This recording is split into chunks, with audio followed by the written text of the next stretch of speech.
Hello, I'm Mishjo, and if you've known me for a very long time, you'll know that Wonder Woman was one of my childhood heroes, and one of my favorite superheroes overall. One of the first books I owned was a Wonder Woman adventure book with a cassette tape, which I played over and over again, and committed largely to memory at a very early age, which my parents didn't entirely like.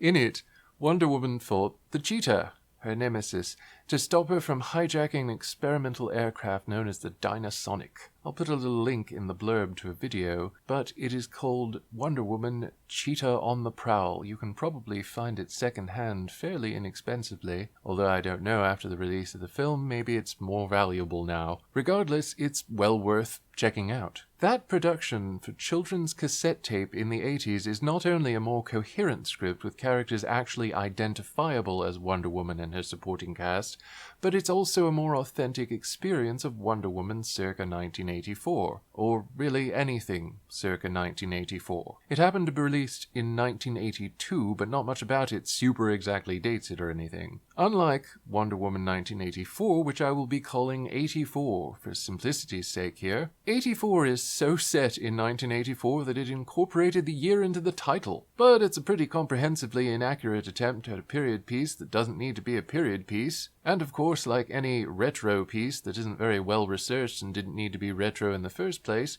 there's a conspicuously huge amount of obvious attempts at being 80s, by which I mean a sad pastiche of largely inaccurate or inappropriate attempts at retro fashion and setting. I very recently watched A View to a Kill, which I did a video about, and in that video I mentioned that it was a very good movie to watch for an interesting and exciting range of mid-80s fashions. Given 1984 would be different to 1986, but honestly they weren't going to get it exactly right, and they clearly did not give a shit. And it's too bad they didn't even consistently get 80s pastiche down as a concerted theme. And as with most conspicuous period pieces too, they neglected to consider that just because things are trendy or upmarketed in a certain year, most people aren't going to be wearing clothes that are the latest fashions, and they certainly aren't going to be driving cars that are the year's latest models. The script is just an incoherent, confusing mess, and I apologize because I'm going to be saying that a lot. Major subplots in this needlessly 2.5-hour film could very easily be removed, and the overall effect would be a greater degree of coherency and cohesion, and I'll get into that later repeatedly. I will say now that this is going to include spoilers because I can't analyze the film without them. If you want to experience this amazing disappointment yourself, which I do not advise, you can always listen to the rest later. But I will tell you this now. Do not waste your time with this movie. Watch anything else. Watch something you like instead of this movie. Even if you have to watch something you like 2 or 3 times to equal the runtime of this movie. Watch A View to a Kill, even if you only do it to disagree with me. You'll find a better and more compelling 80s experience, not to mention a more interesting, complex female lead with superpowers who has an arc that you actually give a shit about. The script's stilted, incoherent dialogue and bewildering scenes are of course composed primarily by Geoff Johns, who has for decades now been responsible for horribly miswriting basically all characters he writes for. He doesn't really care who a character really is or has been established as being. If Johns writes characters, he'll take one recognizable quality from them. One, and keep that for identification purposes, and then write a completely different person while claiming that it's the same person because of that one recognizable quality. And though the director is credited as participating in the writing process, I know Johns far too well to believe that she contributed all that much. She doesn't get a pass though. The writing is terrible across the board, but the blame for this turd definitely should be placed primarily on Geoff Johns. Most especially the start of a series of sad embarrassments with a complete misunderstanding of the story of the monkey's paw, and a seeming confusion of it with the story of Faust. The monkey's paw in the story doesn't really exact a price. Johns just probably skimmed the not particularly tightly composed Wikipedia page for it after a vague memory and went with a lesson of power has a price, which is not the lesson the story actually teaches. In The Monkey's Paw, the friend of a family comes to have dinner with them. He just happens to bring with him a mummified monkey's hand that has the power to grant wishes, and he throws it into the fire, explaining that he had a horrible experience with it and it isn't like what they might want to believe. They fish it out of the fire anyway, and start to make wishes, kicking it off with a wish for £200 to pay off the mortgage of the house. Of course, this means that the son is killed in a horrible accident at the factory where he works, and the payment to the family is, you guessed it, £200. The mother urges the father to wish the son back to them, but the scariest part of the story is that there's a wholly wrong knocking at the door about an hour later, since the cemetery was a couple of miles away. The father uses the third wish and the knocking stops. When the door is opened, no one is there. The lesson is, very obviously, be careful what you wish for. The family's first two wishes were vague and very interpretable, which is similarly the case in many wish-granting stories, most often where genies are involved. There was no extra price beyond the price of being held responsible for poor, ill-considered wishing. Faust is the story that deals much more in the price of power, not the monkey's paw. So straight from the get-go, the story is operating on a false premise that people keep incorrectly calling attention to, which is irritating beyond my ability to describe in words, especially when people are involved who should actually know this. They're supposed to know history accurately. These people work at a museum in America, one of the most well-known museums in the United States. And here's my next problem with the movie. Almost no one has an American accent, and no two people have the same accent. Gal Gadot especially both acts and speaks on the level with the werewolf actress from the infamous film Werewolf. But to get to the actual stuff of the film, the movie opens with a flashback to Diana's much younger days, wasting several minutes on a meaningless contest that's basically just prolonging the inevitable. We know she's not going to be Wonder Woman when she's 8, just as we should know that the contest wasn't held until Steve Trevor needed to be taken back to Man's World. Fuck off. And if this isn't supposed to be that contest, then what the fuck is it? This just sets the tone for the rest of the movie, and it's especially unfortunate as it will completely alienate any viewer who isn't determined to love it going in. And I want you to look at this movie from the perspective of someone who hasn't seen anything with this character before. Though it mostly ignores the first atrocious, out-of-character and completely inappropriate set movie, it clearly assumes at a number of points that you can read the mind of the writers and understand the world they want you to believe is Wonder Woman's, even though it's completely removed from her genuine origins. What purpose does this intro serve? To further alienate and confuse an audience coming into this with zero context. Plus, the lesson she learns isn't a lesson, and since we have no context for this opening, it doesn't do a very good job of trying to persuade us that she cheated, as some random older woman accuses her of doing. Ingenuity and improvisation are important things for any warrior, especially an Amazon. And you want us to believe that being inventive and creative and having a can-do attitude somehow makes you a cheater? And then I assume you want us to apply that to wishes, as if wishes are somehow cheats, even though this is something that exists in the context of the universe, so it obviously has a place in the universe and is not cheating. It is a part of the universe. No wonder this Wonder Woman sucks. She was never encouraged to think outside of the box. But no, Diana just lost, and of course she did, while the film wasted our time. Quite a lot of our time, which is something this movie apparently sets out to do from the start. None of the sequence celebrates the exciting technology of Themyscira, the advanced civilization, nothing. We just have an inexplicable introduction that only serves to be irrelevant and never actually factor into the plot again. Forget most, if not all, of it. And the stadium. That stadium is a logistics nightmare that even Amazons would seriously injure themselves on. That bit with running on poles in a pool of water has the water so tight around the stretch of poles that anyone falling has a great chance of slamming into the ground and being seriously hurt, in need of the purple ray of healing. Oh wait, according to the intro, Themyscira isn't super advanced or anything, it's just a bunch of people in hideously ugly outfits competing in an ambitiously unsafe reality TV obstacle course. How silly of me. And all of this ignores the fact that a young child being allowed to participate at all, especially as exceptionally as she does, is inappropriate and frankly humiliating for all the other contestants. It makes it even worse that she's the princess, if you know anything about the character. In most of the stories, Diana was forbidden from competing in these contests because she was so inordinately gifted by the gods. She only won the championship to be Wonder Woman by disguising herself. If she'd already participated in so many of these contests, and openly, everybody would be able to recognize her easily. Hippolyta sounds like she's from somewhere in Eastern Europe, which continues the movie's theme of virtually no one having an identifiably American accent in the movie, or even a similar accent to the people that are supposed to live and come from the same place that they do. I wouldn't mind this quite so much, except this film makes a big deal out of it being set largely in the US. The interminable intro out of the way, the movie flashes the title on a shot of some place we aren't introduced to adequately, so we again have no context. This is where you really notice all the obvious and very bad attempts to date the film's setting, and it takes place at a shopping mall, of course, because malls are so 80s. Never mind that the mall is super uninteresting by the time Wonder Woman does anything in it. They went to the trouble of, for example, recreating a B. Dalton bookshop front, but anything very ambitious doesn't tend to be in the same shot as Wonder Woman. It's in this sequence that the first of many devastatingly stupid children appears.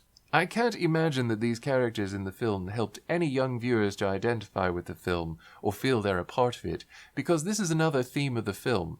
Children are barely sentient, suicidal creatures with no sense of danger and a shocking lack of genre awareness, despite recognizing superheroes, even though Wonder Woman, inexplicably again, casually tries to keep her existence secret, despite going out daily in costume. And the magic lasso animation is really stunningly horrible throughout, as is basically all of the CGI in this movie. I have to point out too that apparently people in whatever universe this is are apparently just one questionable event away from losing their goddamn minds and completely descending into chaos. A woman spots a gun the inept would-be thief drops on the floor at a mall, where there are, in 1984, plenty of stores like toy stores, model stores, etc., which sell toy guns that look convincing enough. No one is likely to scream at the top of their lungs and cause a huge panic in a mall that large because they thought they saw a gun at least 20 feet away from them, could not make it out or tell if it was real or fake, and in general it's completely unbelievable. But keep it in mind because all the people in this movie's universe are basically the other animals from Chicken Little. Hopping back to her home, we see that Diana has framed pictures of all kinds of fucked up shit which makes her look like there's something wrong with her. Diana in 84 is a joyless misery and a huge asshole, and she can't even use that hideously animated lasso to change her clothes like the actual character can, so it takes her an inordinately long time to do so. Of course, almost none of these pictures will really make much sense to anyone who didn't see the first movie and isn't familiar enough with the character to guess what they were trying to do, which is really even sadder because most of the first movie is thankfully ignored in 84. She has a hobby of sitting alone at extremely uncomfortable looking cafes where even the chairs are strung with lights, as they totally were in 1984. And not only sitting for extended periods of time there without service, but with an extraneous place setting that the staff certainly wouldn't have put out in the elements on the outside table after they seated a party and knew how many people were dining. I also have to take time to mention here her hair and how unexceptional it is. So they couldn't get any extensions or hair pieces or anything to give her hair more substance? Diana always had amazing hair. These limp locks are not cutting it. Learn from a drag queen, it's not that expensive, and this movie had more than enough budget to manage it. This also starts to introduce the recurring motif of men are cartoonishly evil without exception and most are rapists, as a man manages to miss the extremely tall, well-built Amazon right near him as he hails a cab, and she somehow isn't able to catch the attention of a cab driver, because extremely noticeable women with model looks can never hail taxis. But it's okay, because Diana isn't sharing a cab with a nasty, icky penis owner. Soon, we meet the woman who will become Cheetah, Barbara Minerva, and from the first moment she was on the screen, she made my skin crawl from the sheer cringe factor of her performance and the script she was given. Yikes. It's like they were trying to recreate the magic of Michelle Pfeiffer's Selena Kyle in Batman Returns, but like everything else, they missed the entire point of the character. And of course, they certainly couldn't have her have anything in common with comics, so she's just some random at Diana's civilian job. And Diana seems to hate her as much as Diana seems to hate virtually everyone in this movie, though with Barbara there's a lot of compelling reasons to just avoid her altogether. Since they work for a prominent museum, the FBI just dropped off some stuff, including a large citrine that is, of course, magical, but the FBI dropping things by has no restrictions on it or anything. They can just sell or lend out possibly irreplaceable artifacts at their job, which people trained and educated to the extent they could even work at the Smithsonian Institute would absolutely do in complete ignorance.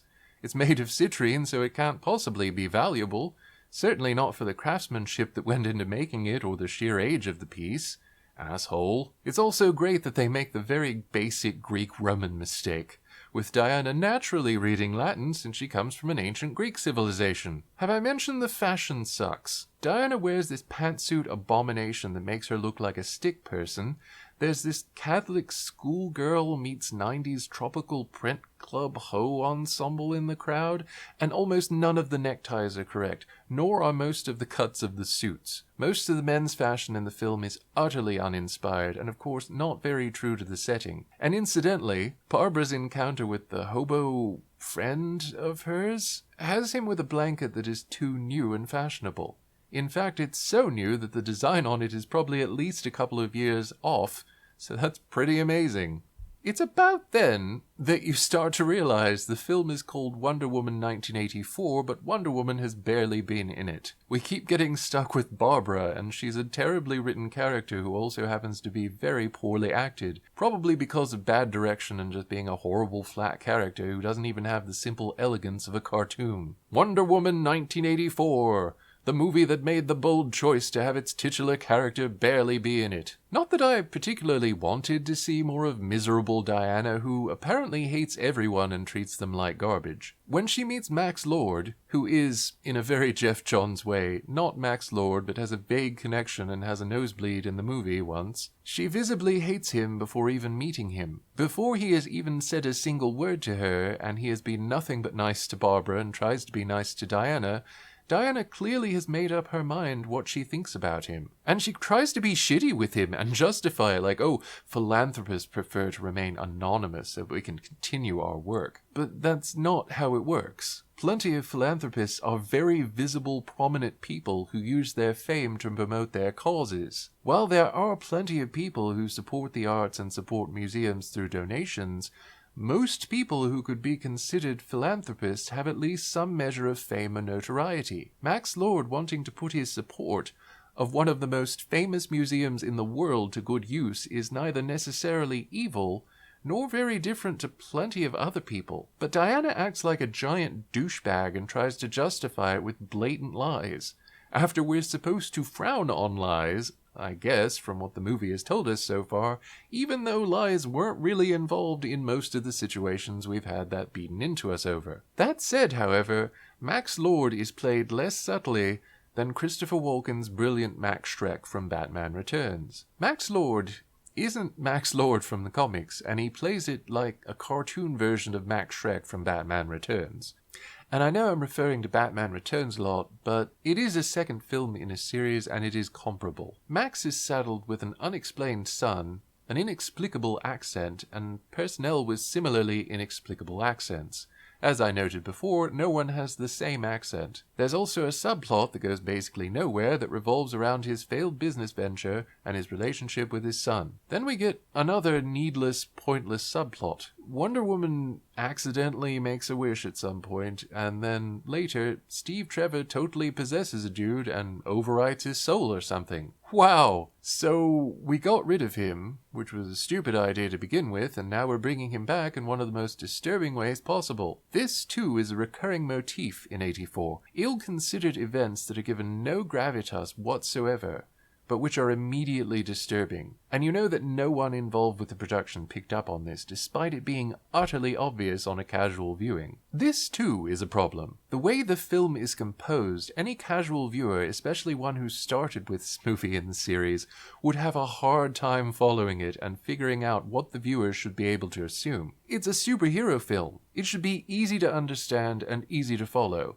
and the action should propel the film and be well-paced and even. I think the production thought that was what they were doing, but 84 is self-indulgent to the point of being a compelling example for the importance of a skilled editor. Scenes go on forever and end up contributing nothing to the pace, the rhythm of the narrative, or even at times the entire rest of the film. The Steve Trevor subplot being introduced here contributes nothing overall to the movie and would actually improve the movie by being removed. It makes no real sense, it's resolved in a slapdash, unfulfilling way, and it has no emotional impact at all. They don't have much chemistry as actors, and they share so few lines and even fewer moments that it's a pointless detour from the already boring plot which barely exists. Part of the failing of this is in the writing. The dialogue is so stilted and awkward and delivered so badly that it's often a surreal experience just watching a scene. It's a bit like watching aliens who don't really understand Earth language attempt to speak English phonetically,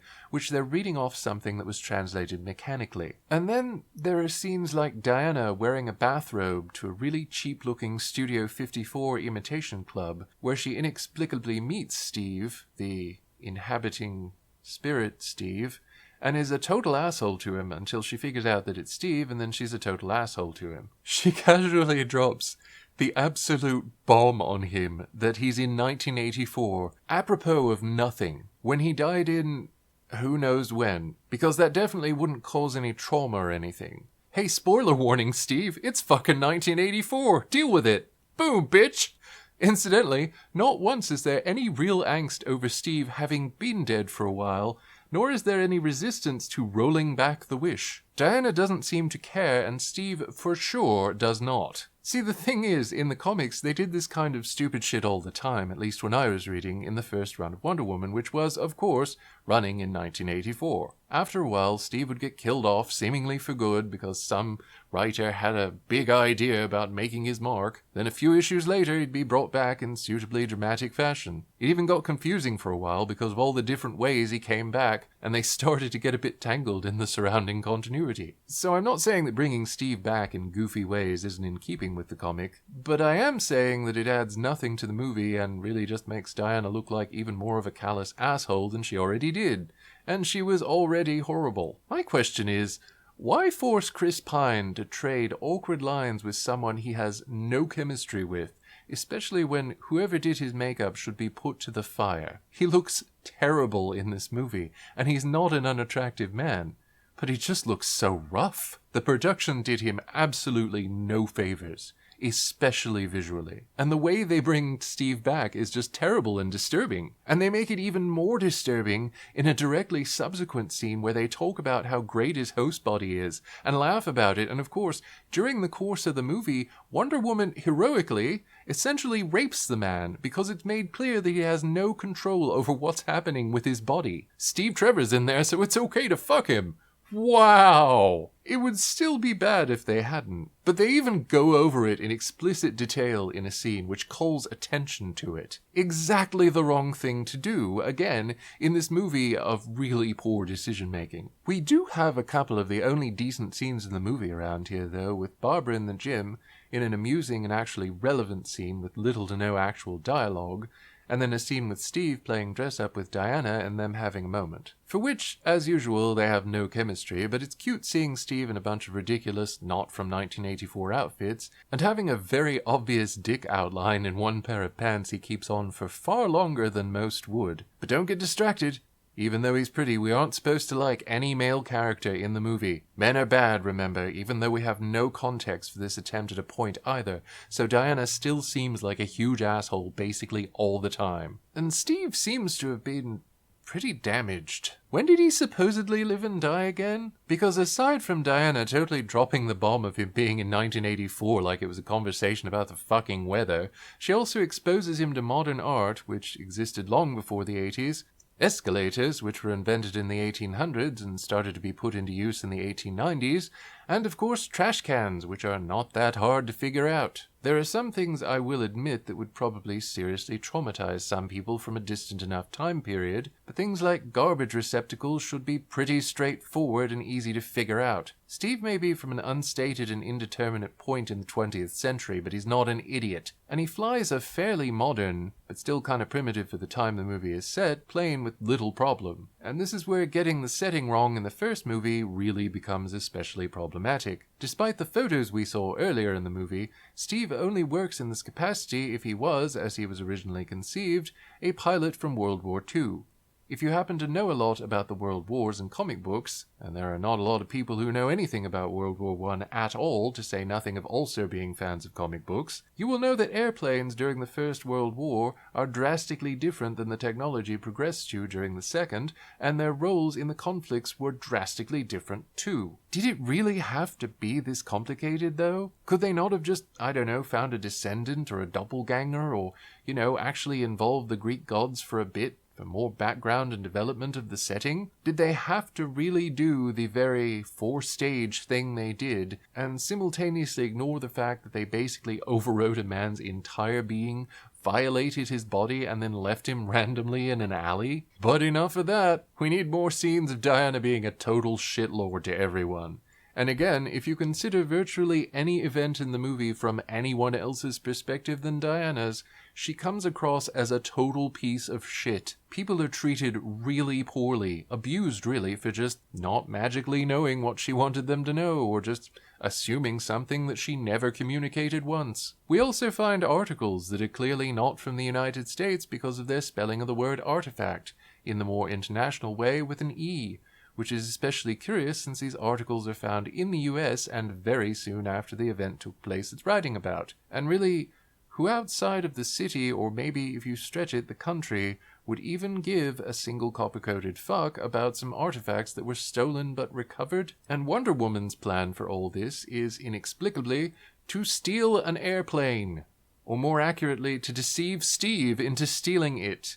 But lying is bad, remember. It does lead to one of the best lines, "Well shit, Diana," when Steve discovers that, oh hey, they're stealing it and people are coming after them because they decided to let absolutely no one know that they were taking an airplane from an active airport, thereby endangering countless lives, which is another recurring motif through the movie. This Wonder Woman doesn't just endanger lives, though. She murders a bunch of people. But I have to ask, if you're gonna tell so much story between movies and ask viewers to assume major parts of your story anyway, why not have the robot plane already? Just bring it out as an exciting moment. There is nothing that screams 80s like Wonder Woman's invisible robot plane, especially as the Wonder Woman in the comics at the time was constantly using it. It would be a lot better to just throw it in as something people can assume she acquired at some point, instead of having her inexplicably have the power to turn things invisible that she just presumably never got around to using for anything when it mattered, before or after doing that to the random plane, which basically never factors into the movie again, mind you, after that one scene. Glad you risked Steve's life and the lives of everyone at the airport to take it. Then they pilot the plane through fireworks while it is invisible, which is extremely dangerous even without an invisible plane. But one imagines it also seriously messes with Steve's ability to even fly it in the first place. The reason why Wonder Woman in the comics can pilot her invisible jet so well is because it is telepathically connected to her. She is aware of its shape and can give it instructions. Being aware of the structure of the vehicle you're presently piloting is, surprise, surprise, kind of important. But they do this because it's the 4th of July? And this factors into the rest of the plot? Absolutely not at all. There's no build-up, no resolution, it's just the 4th of July because they needed to fly through fireworks. That's it. Thanks for that. Then we're unfortunately back with Barbara, who is having her moment in the movie, and it's not presented in a way that makes it clear how we're supposed to take it. So my takeaway was basically that this was Barbara's big moment, which just illustrates what an insignificant character she is here. She violently murders an alcoholic who never changes his clothes and clearly has mental problems, who is a stranger to her other than shouting at her in the park earlier in the movie. Then the hobo from before wonders what she's doing when she's standing right next to a man she just kicked like 100 feet who is bleeding from his head, lying on his face and unresponsive. Nothing comes of this scene. It goes nowhere. All it does is firmly establish that Barbara has set her character up as a victim. The exact opposite of what I think they were trying to go for, and the exact opposite of what I think they should have tried to go for. Her big moment is just her brutalizing someone random who was a predictably obnoxious drunk and can't fight back effectively. Wow. It certainly wouldn't have been more interesting to have her character more of a thrill seeker like Catwoman, as previous cheetahs have been, or trying to accomplish something or save her own life. No, she's got to be a flatter, shallower knockoff of Selina Kyle from Batman Returns, but with none of the pathos, or flair, or good acting. I can only assume that her wish to be like Diana was too vaguely worded, and accordingly she's becoming more like Diana, a horrible, violent person incapable of empathy. Speaking of Diana, she and Steve have, as I noted earlier, abandoned the invisible plane that they worked so hard to get and are in a hired car for no good reason other than to have a completely superfluous car chase, which lasts an agonizingly long time. And it's here that we're supposed to believe that Diana is losing her powers, because that's the cost of her wish to bring Steve back, even though that doesn't make any sense at all and is in fact completely illogical. It doesn't even work if you twist her wish. If this is supposed to be like the monkey's paw or a genie, you can't just decide on an arbitrary drawback to a wish that isn't there when they wish for it. But besides that, aren't there already drawbacks that they could have gone with, like, I don't know, completely subsuming a living soul's entire agency in his own body? Why was this never considered? Diana never once considers, oh hey, maybe it's wrong to have the spirit of my boyfriend, whom I never bothered saving or looking for in the many supernatural realms I have access to, overriding someone whose body he's stolen. Of course, Diana uses more turns of phrase that were not used in 1984, and then she kills the shit out of a bunch of people. Not only that, but she manages not to show basically any of her superlative fighting skills. See, the cool thing about Wonder Woman, the real one I mean, is that she's highly trained in combat and possibly the greatest warrior in the world and on the Justice League. Her special items and her blessings from the gods set her above all of her peers, but the thing is, she doesn't need any of those things to be the superlative warrior and champion of her people. And things like getting shot are not things that generally happen to Wonder Woman, since deflecting bullets with their bracelets is a game that even Amazon children play. It is effortless once one has grown to Wonder Woman's age. There's no excuse for her ineptitude here, and in the rest of the movie. She's an absolute shit fighter, and that's not who the character is. And even if you wanted to believe she was, it's still inexcusable because it drags the scene out for so long. I am glad, and I will give them, that she isn't lazily outfitted with a sword and shield or any other shit like that which doesn't suit the character at all, but it doesn't make her less violent or less horrible. The worst part is that she only tends to use her accessories arbitrarily if she uses them at all. She neglects her bracelets and is injured by multiple bullets, and despite being able to react quickly enough to use her magic lasso to literally pluck a bullet out of the air with minimal effort, she also fails to use it to protect herself against anything. And after casually murdering a huge bunch of people that she never bothered to try reasoning with, and nearly getting Steve killed several times, including one instance where he absolutely would have ended his own life, she then spectacularly smashes some kids face first into the pavement and they miraculously survive. All while Diana is supposedly losing her powers, despite having that invisibility power that never shows up again and is never referred to before the specific scene where she uses it. Don't you think if you're losing your invulnerability, you might look to, I don't know, the ability to become invisible? Works really well for Sue Storm, but fuck me, I guess. Especially since bullets can hurt her now, but an APC slamming into her at speed is totally shrug-off material. It makes perfect sense, obviously. And she keeps trying to get children to keep the secret that she saved them, despite the fact a lot of other people also saw it. Because children, and especially women, you know, they couldn't use an inspiring icon in 1984 since things were perfect for them in the world. If anything, her insistence on this pretense of secrecy disempowers the people that she's supposed to be standing for. It doesn't inspire hope in them, which is the one thing Wonder Woman should do above all. It tells them to be quiet about her existence because we shouldn't let people know Wonder Woman's active because, some reason the movie never goes into. They talk about the Wish Stone, which is just super sloppy. They said something earlier about these spirits in the Wish Stone, which can become very powerful because the power to grant any wish conceivable just isn't powerful enough. But unspecific civilizations collapsed completely in a similarly unspecific way from the Wish Stone being used, we are to believe. And then they bring up the monkey's paw again and get it completely wrong, and apparently they watched a blaxploitation film to determine Barbara's new wardrobe because she looks like a hoe. I do love how Barbara suddenly just disappears from the room in this scene, though, and Diana just sort of leans up and peeks over saying, "Barbara?" Like she thinks she crawled under the table like a gremlin or something. Although that would probably be too close to the comics because Wonder Woman actually knew gremlins from Cloud Cuckoo Land, so they couldn't have that actually in the movie. And all the while this is going on, the Max Lord plot is continuing unabated and not really interacting with any other plot in the whole thing. For some reason, we couldn't have actual Max Lord like he is in the comics. We have to have Max Lord motivated by some invented son that is very obviously not his child, since they, like everyone else in the film, have no chemistry at all and don't interact like any living people have ever interacted. Similarly, no one speaks like any living people have ever spoken at any point in the film. And the relationship really is not the kid's fault, but he's not an especially good actor, and he just doesn't have any good material. He was probably more confused than anyone, because the story just patently doesn't make sense. But when you introduce an extraneous kid that doesn't exist in the source material because you want to write straight people baby daddy bullshit so that you can cultivate sympathy, you have to actually write something to care about. I don't care if some random asshole's kid is in the lap of luxury but unhappy because he doesn't have his father's attention.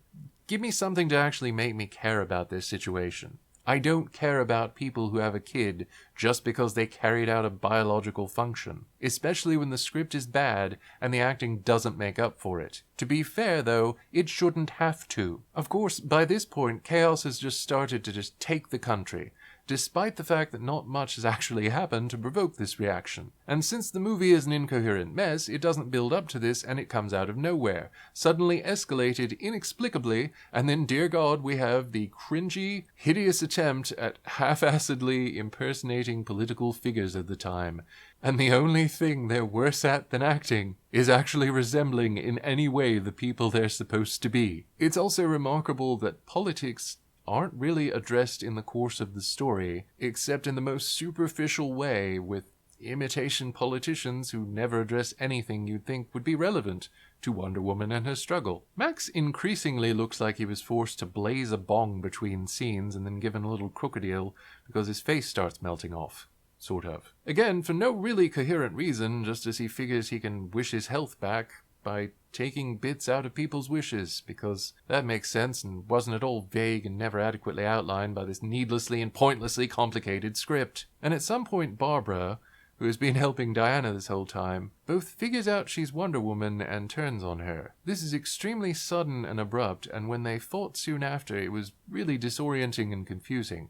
And we're supposed to care about the people randomly opening fire for no real reason on two women who aren't really doing anything? Why should we care again if Cheetah kills the shit out of them? Especially as Wonder Woman has absolutely murdered a few dozen people already. Oh, so the big scary tough men hiding behind their guns and trying to murder two women they don't know for dressing flashy and having an interpersonal disagreement are supposed to be sympathetic somehow? It's also an extra added bonus that the fight between Wonder Woman and Cheetah, which looked to be gearing up for something exciting, is over as soon as it begins and is one of the most disappointing scenes in the whole thing. Wonder Woman, yet again, ineffectively fumbles around, and this is supposed to be with her powers back, which she should never have been able to bargain away in the first place with this stupid stone, since I'm pretty sure that, wish stone or no, it doesn't get to deny beings who can manipulate the fundamental forces of the universe itself and who were responsible in large part for the creation of that universe. But regardless, without a distinct scene to commemorate it, it's not only difficult to believe, it's also disorienting when something that major happens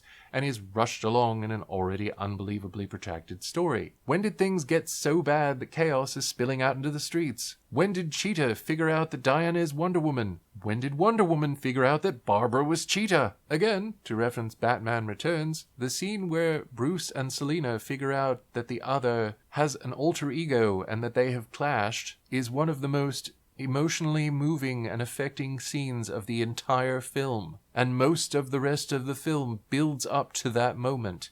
It is a climactic scene in the film, which is extremely important and impossible to miss. If only we hadn't had a half dozen subplots that ultimately contribute nothing to the overall movie, and extremely self-indulgent scenes that go on just short of forever, we might have been able to spend really any time at all developing the friendship Diana and Barbara don't have. Ooh, they went out to eat once and talked about some vague casual things. BFFs, right? If only we could have concentrated on one villain, instead of trying to shoehorn someone in who not only isn't a Wonder Woman villain, he's not a villain at all, and is only affiliated with her because of a poorly done stunt in a poorly written crossover event. And here I draw another parallel to Batman Returns. It was still much, much better than 84, but the Penguin was pretty superfluous in it. His plot was ultimately pretty insignificant, and it just served to delay the inevitable confrontation between Batman and Catwoman, and the real villain, Max Schreck, who had manipulated both Penguin and Catwoman into their villainy. Batman wasn't very Batman-like in the Burton films, I will admit, but at the very least, Batman Returns was compelling in its character examinations and doing something interesting with the characters it established, which it did in the course of its runtime and didn't expect its audience to just assume huge sweeping parts of events. It presented them all to us. What's more, its characters tended to have real appeal and charisma even if they were pretty awful people. Schreck is the sole wholly irredeemable character, the sole character who acts purely out of self-interest, but Penguin is trying to reclaim his birthright, Catwoman is thrilling at newfound agency in her formerly miserable failure of life, and Batman is just trying to protect Gotham City. Try and explain the motivation of any character in 84 concisely. You can't do it. Of course, we finally reach the one time in the movie that Max Lord has a nosebleed, and it's pretty far along in the story, not to mention it's at one of the worst points of whatever for some reason is killing him. The wish he made didn't make any sense in the way it was granted, and that requires even further charity from the audience, as Tolkien might say, to even continue suspending disbelief by now. But it was 100% because Jeff Johns is a shallow hack who can't write characters according to their writing before him. He saw Max Lord with persuasion powers who has nosebleeds when he uses those powers, and decided that Max Lord is a person with powers to grant wishes whose powers are killing him. This is how he operates. And he totally wrote the majority of the script. Patty Jenkins likely only contributed vague suggestions. This is where the effects are showcased, and they are very not so special. When Wonder Woman takes to the sky, they are the worst they've been so far in the movie. The only shot that looks remotely acceptable is a shot they could have just green screened, with her flying forward and a background of clouds. I really can't describe how awful the effects in this movie generally are, but I also don't want to recommend watching even parts of it for any reason. The flying is awful. The armor, which I am sure at least is in part CGI, is awful, and not at all majestic as it is in the art where it's depicted. The magic lasso is awful. The invisible plane is lazy, and Cheetah, especially when she becomes a computer-animated nightmare, is absolutely awful. They had so many delays where they could have improved these effects. They had nearly a year past the production, past even post-production work. They could have easily gone back and made this not suck completely. There is one sequence where Diana ropes lightning, and it's easily the most impressive effects they do in the whole film, but it lasts virtually no time at all. It's over the top in all the ways Wonder Woman should be, and it lasts less than 10 seconds and never happens again. And by this point, literally everyone is making wishes. And you need to remember that fact. But that, of course, makes Wonder Woman look like a complete failure of an investigator, and it makes it clear that she's been farting around the whole movie's wasted runtime instead of actually doing anything useful that could help things. And this is where I have to bring up the character of the actual Wonder Woman from the original comics, who would often try to reason with her opponents and use her empathy to understand them. At the very least, she would always give a woman the benefit of the doubt because man's world, in her eyes, did not. But she often also became far more equitable over the years. She is not, however, a complete and utter prejudiced ass who ignores people she's made up her mind that she doesn't like before they even say word one to her. So she's essentially wasted any opportunity to stop Max before he lost his shit and became a threat to all of reality. But moreover, she also wasted any opportunity to connect with Barbara and to help Cheetah to get to a better place. Every bad thing that happens in this movie is, past a point, directly Wonder Woman's fault. But she absolutely refuses to be responsible at any point. And then she fights Cheetah again, and it's as disappointing as the previous time, but much longer. She's wearing the horribly cheap-looking armor and she just turtles. The whole time, just turtling the whole fight. What is this, an MMO? I thought she was supposed to be a tank. She has her powers back even though they should never have been gone, but she's also supposed to be a peerless warrior and in her element with hand-to-hand combat. I know Cheetah is supposed to challenge her to the very bounds of her ability, but Cheetah really shouldn't be the only one actually engaging her opponent. This should be as impressive as a lightsaber fight can be. These should be two people who fight exceptionally well. But like the rest of the movie, they apparently couldn't be bothered to hire someone who actually knows what they were doing and choreograph a fight scene, especially since one of the people involved is now a computer-animated cartoon. So Wonder Woman is the shittiest fighter on the face of the planet. She finally gets rid of the wings on the armor, and the music at least tries to persuade the audience that it's an epic moment, even though the only surprising thing about it is that Cheetah didn't just plow her over while she was slowly shrugging them off. Thrill! As Wonder Woman casually removes an extremely extraneous accessory which serves no practical purpose. Then she, hilariously, swings into the path of a falling piece of architecture that she herself knocked over, which really just drives home what a failure this Wonder Woman is. She didn't notice the giant massive building, and not only didn't notice it, but was too stupid and slow to react that she couldn't just pull her lasso off and glide out of the way. Great sequence with the fight that revolved around scissoring, too. I was living. So then, Diana just casually murders Barbara because Barbara isn't a piece of heartless shit and won't just renege her wish. In this, the movie's idea of Diana is a woman who has no empathy, a sociopath, really, who views people as obstacles to be removed, not people to be related to and connected with. Diana here has not even the slightest concept of Barbara being miserable and having a life she hates, then making a wish and, while she may seem colder, really, is she? Couldn't we have handled this a bit more like if we were going to handle it with Diana being incredibly clueless about this? Do something like Mindy Meyer in the comics, who was Diana's agent who died from an overdose of cocaine. This devastated Diana because she didn't understand how someone could be so miserable and not reach out for help from others. Diana also blamed herself for not having noticed that this was happening. She just assumed that someone would naturally reach out to her. If you're going to have Diana be that naive about interpersonal connections, which she certainly should not be at her age and her experience of being so long in man's world, play it like that. Play it true to the character, make her more empathic, and make her a more deeply nuanced and emotionally intelligent character. But looking back at the Barbara from the movie, yeah, she savaged and probably murdered a guy who tried to assault her, and definitely traumatized her enough to be memorable for her. Is it really that surprising that someone who suddenly found herself with superpowers and extremely conveniently was accosted by the exact same man, who again never changes his clothes, would react in an extreme way? This is what really got me. The real Wonder Woman would have tried to reach out to her and reason with her. This bitch just electrocutes her to death and then dumps her by the side of the inexplicable scene setting of a giant pool of water with high voltage electric lines all around it. She doesn't tend to her, doesn't see if she's alive or could be saved or needs emergency medical attention. No, just leave her there.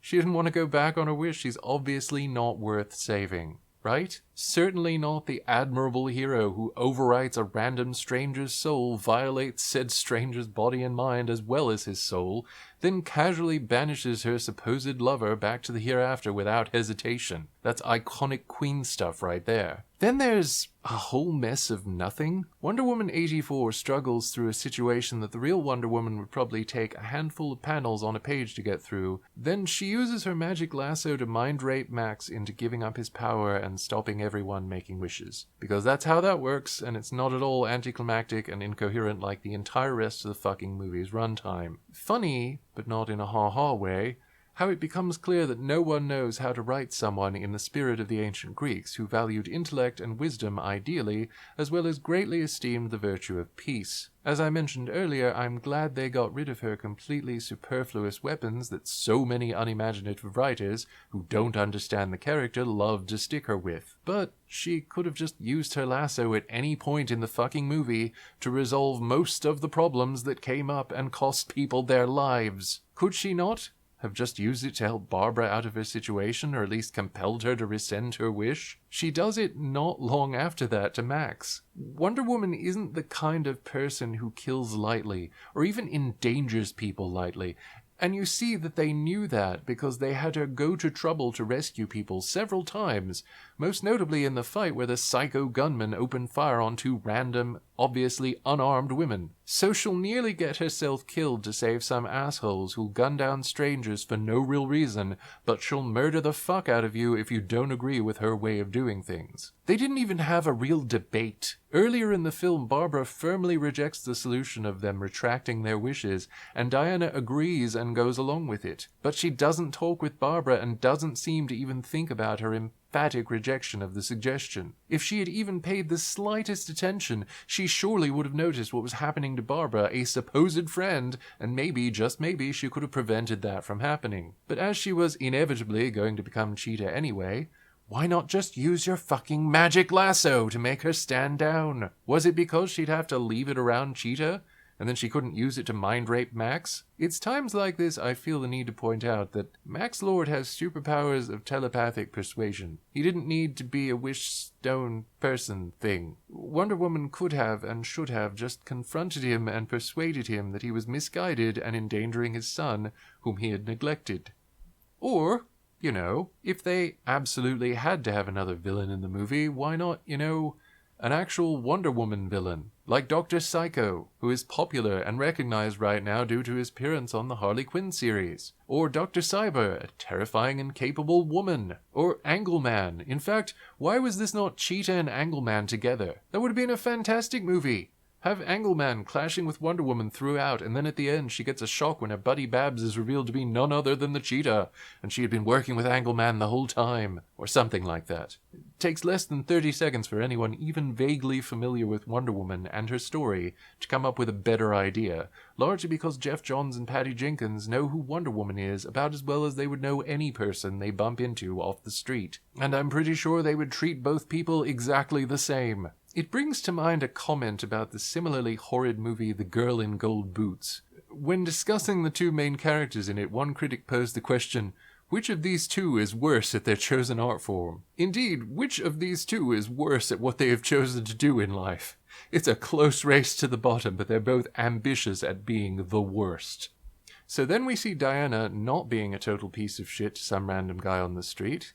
Oh, how touching. She really had an arc. She's slightly less of a monster now, I guess. Except not, because she's got so much blood on her hands. And a winter carnival has popped up inexplicably, despite it supposedly being July. Did a lot of time pass suddenly that we weren't privy to? Oh, and incidentally, remember how I told you to keep in mind that all these people were making wishes, basically everyone? So, Wonder Woman steamrolling Max's mind didn't undo the wishes. It didn't fix anything. It's very obviously an attempt to do the end of the monkey's paw, but without building any suspense or atmosphere, and without actually instilling any sympathy or affection for the supposed protagonist. So everybody's still super dead. Horrible things have been allowed to happen that were not in any way undone, and Max Lord is probably very sad, having been separated from his son and shut away in prison for probably the next 1,000 or so years. There's a Linda Carter cameo at the end after some credits, and it's both the best and saddest part of the movie, because here is what they know we want to see. Someone actually good playing a character we can give a shit about, who has experience playing the character well. So it's clear they know what we want to see, they just can't be bothered to give it to us, and instead spitefully deliver up an abomination wearing familiar names. Remember when that awful Wonder Woman TV pilot came out with Adrienne Palicki as Diana, and Elizabeth Hurley, through some misfortune, cast as an evil villain who is actually far better of a person than that Wonder Woman was? I remember one review I saw jokingly dubbed, "I'm clapping, Wonder Woman, I'm clapping, oh god, don't kill me." And it was funny but also profoundly sad because it utterly missed the point of the character, who will always go out of her way to prevent loss of life and never, unless there is absolutely no other option, take a life. And everybody hated that pilot. Everybody saw it and saw a miserable, violent, unpleasant, and very nasty person being paraded around as Wonder Woman. And then the same group of assholes saw these latest two movies and forgot how bad that pilot was somehow. It's the same character and the same writing. It's not Wonder Woman, but it's an extremely dangerous, violent, superpowered asshole who doesn't hold a candle at her best moments to the real Wonder Woman at her worst. I'd like to take a moment as well to call out junk journalism like Variety, whose first reception to the movie noted that it didn't open robustly in China, and I'd like to say to all the studios, the magazines, the critics, all of them, fuck you and fuck China. Don't make movies to try and appeal to the Chinese movie-going public, especially not in a fucking plague where people shouldn't be going out to movies in the fucking first place. But especially, don't make movies to try to pander to a currently extremely misogynistic popular culture, far worse than most people are probably even aware, and then be surprised when the extremely misogynistic culture doesn't readily consume the media output about powerful women, especially when those women are horrible people. Stop massacring movies and writing scripts to cater to audiences that are strangers to these characters and who aren't going to be turned on to them by any means. It's like the way Disney tried to score big with the new Star Wars, and thus absolutely had to cut out anything remotely gay because China no like the gay. You're destroying movies that might otherwise find an audience for the sake of appealing to another audience who isn't into what you're doing in the first place, and you're furthermore communicating that the audience you're alienating by bigotry and homophobia doesn't matter to you and you don't value their time or money. But to conclude, the one thing above all that I'd like to leave the production of Wonder Woman 1984 with is this. If you can't make a period piece, don't make a period piece. Like most of the movie, the setting was pointless and contributed nothing to the overall work. Every part of the film was terrible, some more than others. I urge you very strongly not to watch it. And not only that, but to stop just accepting this kind of behavior from these studios. Stop paying for the privilege of having heroes and icons destroyed, all in the interest of squeezing another buck out of a tired character. You're not going to expand the fan base, you're just going to divide and polarize it.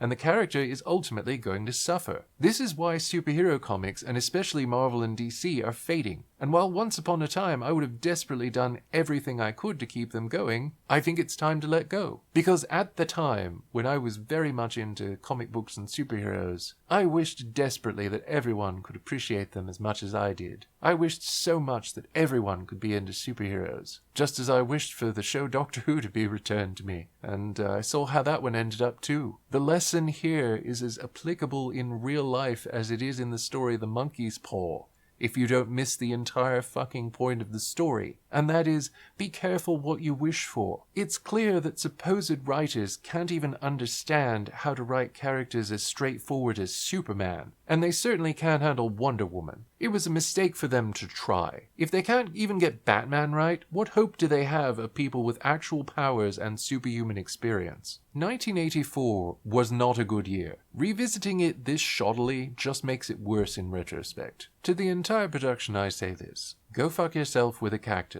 It's the only action you're likely to get. As if the first Wonder Woman shitshow wasn't bad enough, and the brainless, sexist stunts that alienated and belittled a huge part of the audience, then divided and polarized the rest against each other, Wonder Woman 84 just keeps on ruining a character that I once dearly loved and regarded as a role model and an icon. The person in these movies isn't Wonder Woman. It's just some bad actor that doesn't even have the charm to make it work, and it makes it abundantly clear when Linda Carter has a cameo role for a few seconds and blows this supposed Wonder Woman's doors off. Because Linda Carter is Wonder Woman. So stop doing this clever lampshading every time you have her in anything. Let's just have her be Wonder Woman again. She's the only one that ever did it remotely close to right. If you want to watch a fun action movie that's actually good at setting a splendid retro stage, watch A View to a Kill. If you want to watch a better presentation of Wonder Woman, watch the Linda Carter series. But don't waste 2.5 hours of your life on a movie that's about a Wonder Woman you feel obligated to clap for.